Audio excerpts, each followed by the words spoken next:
آج کی خاص خبر، دہلی میں وقف بل کے خلاف دھرنا، پرسنل لا بورڈ نے بڑی تحریک کی دھمکی دی۔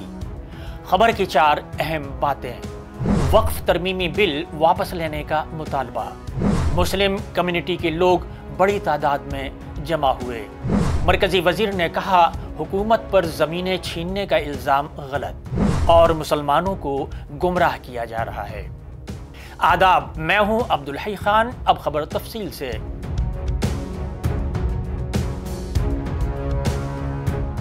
وقف ترمیمی بل کے خلاف آج 17 مارچ کو آل انڈیا مسلم پرسنل لا بورڈ نے دہلی کے جنتر منتر پر احتجاج کیا۔ اس سے قبل بعض اسباب کی بنا پر 2 بار احتجاج کی تاریخ تبدیل کی جا چکی تھی۔ اس موقع پر آل انڈیا مسلم پرسنل لا بورڈ کے صدر خالد سیف اللہ نے کہا کہ مسلم پرسنل لا بورڈ نے ملک کے مسلمانوں کو بل کے بارے میں بیدار کیا ہے۔ انہوں نے حکومت کو متنبہ کیا کہ اگر بل کو واپس نہیں لیا جاتا تو مسلمان بڑے پیمانے پر احتجاج کریں گے۔ اس کے ساتھ ہی ممبر پارلیمنٹ محب اللہ ندوی نے کہا کہ حکومت مذہبی معاملات میں مداخلت کر رہی ہے۔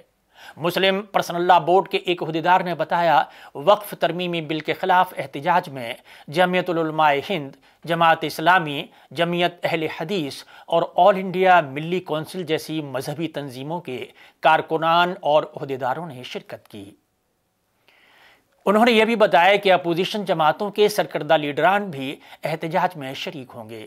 اسی دوران مرکزی اقلیتی امور کے وزیر کرن رجیجو نے زور دے کر کہا کہ وقف ترمیمی بل کو لے کر مسلم کمیونٹی میں غلط فہمی پیدا کی جا رہی ہے اور کہا جا رہا ہے کہ حکومت وقف کی زمینیں چھین لے گی اور قبرستانوں پر قبضہ کر لے گی۔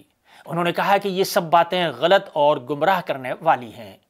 ان کا مزید کہنا تھا کہ ہندوستان قانون سے چلتا ہے، کوئی کسی کی زمین کیسے چھین سکتا ہے، یہ سوچنا غلط ہے۔ کرن Rijiju India Islamic cultural centre میں دہلی بی جے پی اقلیتی مورچے کے زیر اہتمام روزہ افطار پارٹی کے موقع پر اخباری نمائندوں سے بات چیت کر رہے تھے۔